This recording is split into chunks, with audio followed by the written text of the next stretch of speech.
Benyamin yang tak ada dalam rombongan.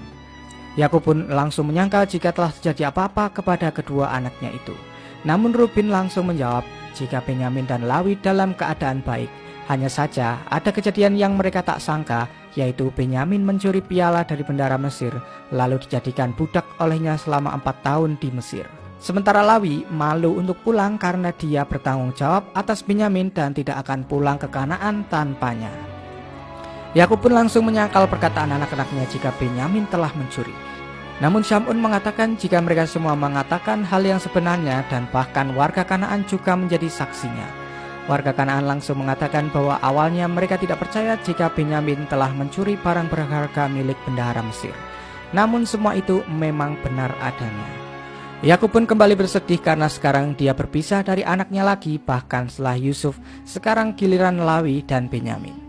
Keesokan harinya saat sedang mengantarkan makanan, istri Yahuda dikejutkan dengan perubahan mata Yakub yang menjadi putih karena terus menangis. Bani Israel pun segera datang dan menyuruh agar Yakub tidak terus-terusan untuk menangis. Akan tetapi Yakub langsung mengusir mereka semua dari gubuknya dan Yakub akan menyendiri meratapi kesedihannya. Ketika Yakub terus menangis dan meratapi nasibnya, datanglah Jibril dan langsung mengatakan siapa yang menciptakan Yusuf dan membesarkannya. Jibril juga mempertanyakan kenapa Yakub terus bersedih kehilangan satu anak padahal dia memiliki 11 anak lainnya. Yakub pun mengatakan jika Allah lah yang telah menciptakan Yusuf dan Yusuf tidak bisa digantikan oleh 11 saudara lainnya karena Yusuf adalah wali Allah dan juga imam bagi Yakub. Jibril pun langsung mengatakan jika Allah itu pencemburu dan tidak ingin Yakub menduakannya walaupun hanya sehari saja. Seketika Yakub pun langsung sadar jika selama ini dia telah berlebihan meratapi kehilangan Yusuf dan akan mulai bertobat kepada Allah. Jibril lalu menanyakan tentang kejadian yang dialami oleh Nabi Ibrahim yang telah mengorbankan anaknya Nabi Ismail. Dan Allah pun mengembalikan Nabi Ismail saat Nabi Ibrahim mengorbankan anaknya di jalan Allah. Perkataan itu langsung membuat Yakub sadar bahwa dia belum mengorbankan Ismailnya kepada Allah dan mungkin saja karena itu dia belum bertemu dengan Yusuf sampai saat ini. Dan mulai dari sekarang dia bersumpah di hadapan Allah jika telah merelakan kedua anaknya. Sebelum pergi Jibril mengatakan jika ini mungkin akan menjadi akhir penderitaan dan awal kebahagiaan bagi Yakub. Jibril juga menyuruh Yakub untuk menyelidiki kabar Yusuf serta peristiwa-peristiwa penting di Mesir. Dia pasti akan menemukan secercah harapan di sana. Setelah itu Yakub pun mulai bersujud dan meminta maaf kepada Allah karena telah berlebihan mencintai Yusuf dan juga menduakan Allah. لي وحزني إلا إليك أنت يوسف معك أنت أعبدك وحدك دون المعبودين فإذا بلغ العاشق مراده استغنى عن الوسيلة وذهب في Nabi Yakub yang sudah sadar jika dia harus merelakan Yusuf akhirnya menemui Bani Israel untuk mendengarkan cerita mereka sebenarnya apa yang telah terjadi di Mesir sehingga mereka semua bisa ketahuan. Yahuda mengatakan jika Yusarsif memerintahkan petugas untuk mencari mereka sehingga mereka semua ketahuan di lumbung gandum saat antri untuk membeli. Yakub pun mempertanyakan sebenarnya apa yang diinginkan bendahara Mesir itu sampai ingin bertemu dengan Bani Israel. Mereka juga mengatakan jika Yusarsif sangat baik terhadap mereka dan saat makan, saudara seibu juga disuruh untuk duduk berhadapan. Lalu ketika Benyamin sendirian, Yusarsif mengajaknya untuk duduk bersama untuk menyantap makanan. Bukan hanya itu, mereka berdua juga banyak berbicara tertutup dan rahasia hingga menangis dan tertawa. Hal itu membuat Yakub semakin curiga karena bendahara Mesir bisa menangis dan tertawa bersama Benyamin. Kemudian Yakub menyuruh agar mengambilkan pena dan kulit untuk menuliskan surat kepada Yusarsif. Yakub juga menyuruh agar Bani Israel menanyakan kabar Yusuf kepada Yusarsif, barangkali dia tahu keberadaannya. Karena Yakub yakin pasti ada sesuatu di Mesir. اكتب بن عبد الله يعقوب إلى عزيز مصر يوسف تلا رسله وأنبياءه وبراريهم وامتحننا. Keesokan harinya Bani Israel pun kembali menuju Mesir untuk mengantarkan surat itu serta membeli stok gandum yang akan segera habis. Sementara itu di Mesir, Ahnatun mengunjungi Yusarsif karena dia sangat merindukan keberadaannya yang disibukkan dengan masalah keluarga. Awalnya sang ratu mengira bahwa Yusarsif disibukkan dengan persoalan Zulaikha, namun ternyata Yusarsif mengatakan jika dia sedang mengurus masalah saudara-saudaranya yang akhirnya setelah 30 tahun lebih mereka dipertemukan oleh Allah. Hal itu sangat membuat Akhnatun ikut berbahagia dan menyuruh Yusarsif untuk mengundang semua keluarganya ke Mesir dan tinggal di sana. Yusarsif juga sebenarnya akan meminta izin kepada Akhnatun tentang masalah itu jika dia ingin menempatkan keluarganya di pinggiran sungai Nil agar mereka bisa bertani dan berternak di sana. Akhnatun pun menjawab jika Yusarsif tidak usah meminta izin lagi karena sekarang dia adalah seorang penguasa di Mesir.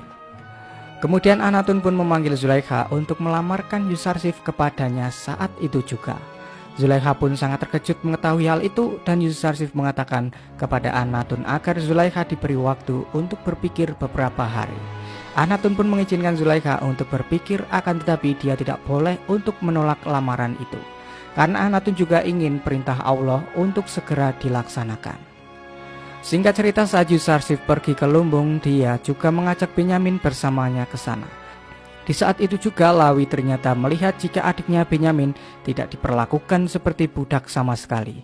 Dia malah berpikir jika Benyamin diperlakukan seperti orang terdekat oleh Yusarsif. Saat berada di lumbung, ada seorang yang mengatakan kepada Yusarsif jika dia sekarang sudah tidak punya apa-apa lagi untuk membeli gandum. Dan ternyata orang itu dulunya adalah salah satu orang terkaya yang sekarang menjadi fakir miskin di Mesir. Orang itu juga mengatakan jika dia keberatan menjadi budak untuk mendapatkan gandum. Sedangkan Yusarsif mengatakan apakah ada yang memaksanya membeli gandum saat masih kaya? Dia berkata jika masa pacekliklah yang memaksanya untuk membeli gandum hingga menguras semua harta bahkan para budaknya. Yusarsif kembali bertanya apakah dia menyerahkan gandum ke pemerintah saat sebelum masa paceklik atau tidak. Dia pun menjawab bahwa dia tidak sama sekali menyerahkan gandumnya kepada negara karena menurutnya masa paceklik tidak akan terjadi seperti sekarang. Sambil tersenyum, Yusarsif pun mengatakan jika dia harus menjadikan dirinya sendiri sebagai tebusan nyawanya. Orang itu terus berdalih jika dia lebih baik mati daripada menjadi budak pemerintah Mesir. Mendengar perkataan itu, Yusarsif langsung menyindirnya jika perbudakan itu buruk, kenapa dulu dia memiliki banyak sekali budak. Salah satu orang di sana juga mengatakan jika dulu dia adalah mantan majikan yang sangat kejam terhadap semua budaknya. Kemudian Yusarsif mengumumkan ke semua orang agar esok hari semua warga Mesir berkumpul di kuil Amun untuk dijelaskan masalah perbudakan mereka semua. Kemudian Yusarsif menjelaskan tentang status warga Mesir kepada Akhnatun jika mereka semua memiliki bagian dari pemerintah. Semua harta kuil Amun juga menjadi milik pemerintah Mesir serta status orang kaya menjadi setara dengan orang biasa. Akhnatun pun sangat berterima kasih kepada Yusarsif karena telah membuat Mesir menjadi negara yang makmur serta dia juga melimpahkan semua keputusan kepada Yusarsif terhadap warga Mesir agar bisa menjadi lebih baik lagi. Sementara itu Malik mendatangi Zulaikha dan mengatakan jika ini sudah memasuki hari ke-40 Zulaikha menyendiri dan berdoa kepada Allah. Dia juga menanyakan belum tibakah Zulaikha menerima permintaan dari Yusuf yang telah diperintahkan oleh Allah saat itu. Keesokan harinya Yusarsif pun menuju ke kuil Amun dan disambut oleh semua warga Mesir yang sudah menunggunya untuk menjelaskan apa yang dimaksud dia kemarin saat di lumbung.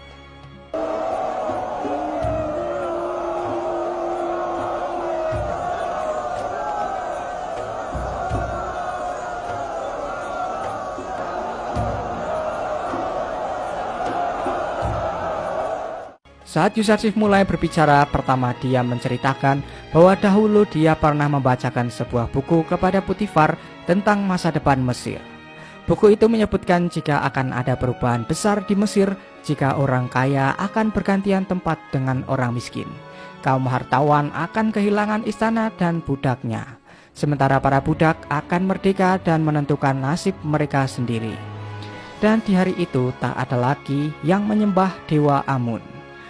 Mendengar hal itu seluruh warga pun bersorak karena semua kejadian itu benar terjadi di Mesir saat ini. شعرت أن يوسرسيف مولى لي ولا أنا عبد الله. أعز علينا بألف مرة من الحرية.